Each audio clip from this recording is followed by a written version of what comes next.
Welcome back to the channel. My name is Lena and today I'm going to be talking about what would it look like if you had an infinite amount of money, and what would your rich life look like, and how would it be different than the life you have now. On this channel, I work to simplify all things money and home. If this is the type of content that you need in your life, please hit that subscribe button and also ring that bell so that you get notified every single time I post a video. If you're anything like me, you might spend a little bit of your time dreaming about what life would be like if you had so much money you didn't know what to do with, if you were rich like the Kardashians, or a professional basketball player, or whoever you idolize. We dream about how our life would be so much better if we had infinite amount of money, and I want to dive into that and look at what exactly would be different, what exactly would be the same, and whether or not it would actually be awesome. So diving deep on this topic really helps me clarify my own personal money goals. I was inspired to make this video because my husband and I had a little parent vacation, and we went to this very ritzy lodge hotel thing, and you could just tell that the people that frequented this lodge had a lot more money than we did. And it was so interesting to observe and think about what would our life look like if we had the same amount of money as them. So if I had a lot more money, I would have nicer things. They would still be things, but they would be nicer. So I might have a more expensive coat. The coat I have now is perfectly nice and seems to work just fine. I got it for $40. It's one of those Columbias, and I have no complaints about this coat.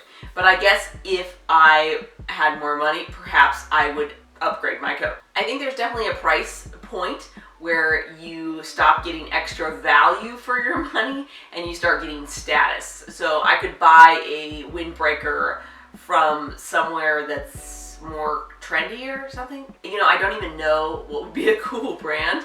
Perhaps we would have more expensive cars. So I think the same thing can be true for cars, is that beyond a certain price point, you're not necessarily getting value, you're getting status. So your car becomes a status symbol.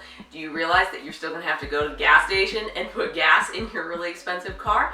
And it's still going to take you to Costco just the same as your Honda Civic. The other thing about owning a fancy car that people might not think about is that they are expensive to fix, and you often have to drive farther to find someone who will fix them or is even qualified to fix them.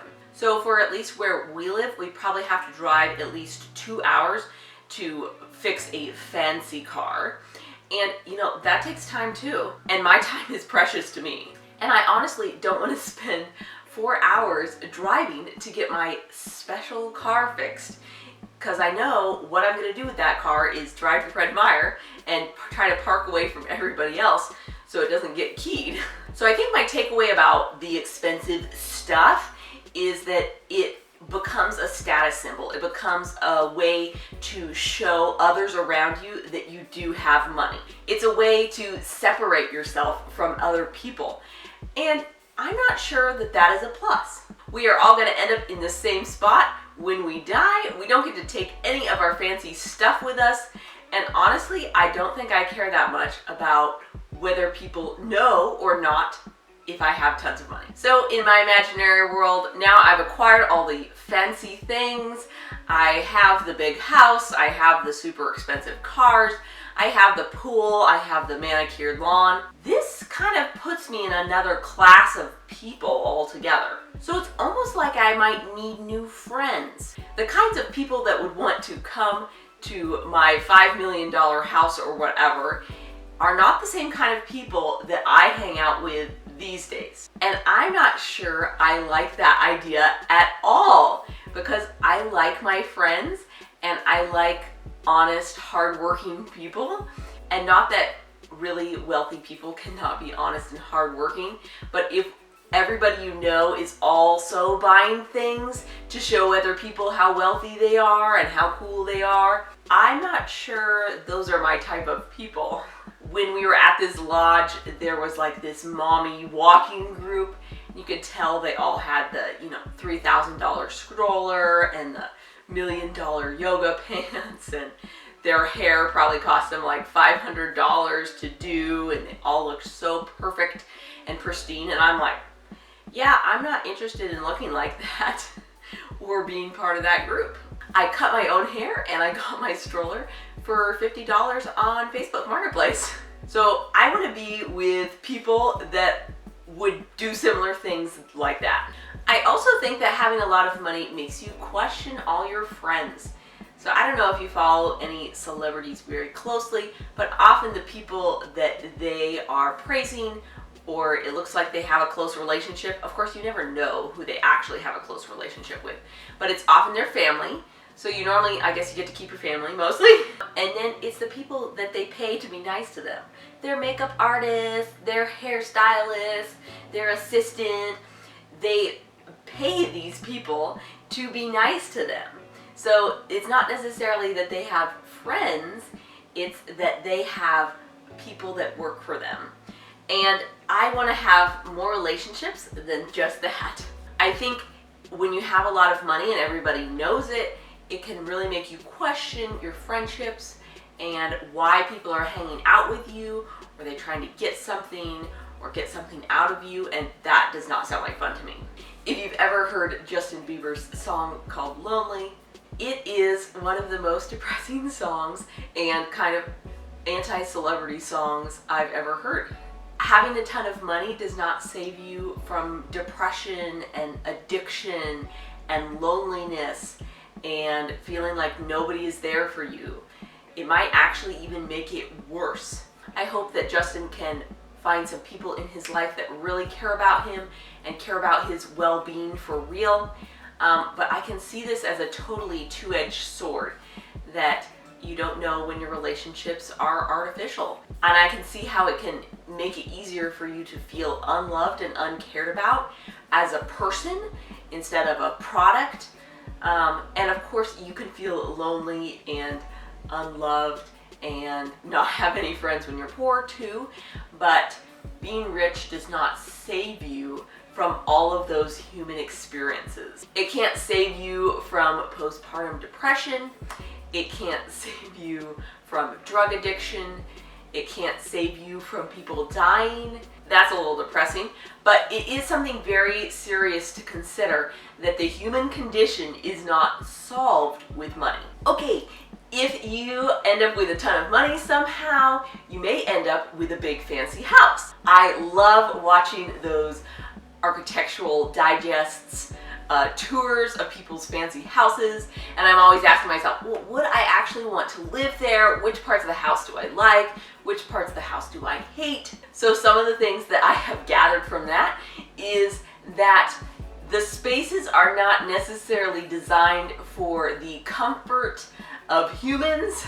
They can often be designed to be fancy and expensive looking. I was watching one of Graham Stephan's videos about what his house was like, and he was saying that this fancy expensive shower that he has, it actually is really terrible because it's so big that none of the steam stays in, and so it's actually a really cold shower. And because the shower head is, the fancy high kind, the water's almost cold by the time it comes and hits you. And that is not something that I'm interested in. It's not like the cool, expensive bathroom is actually cooler.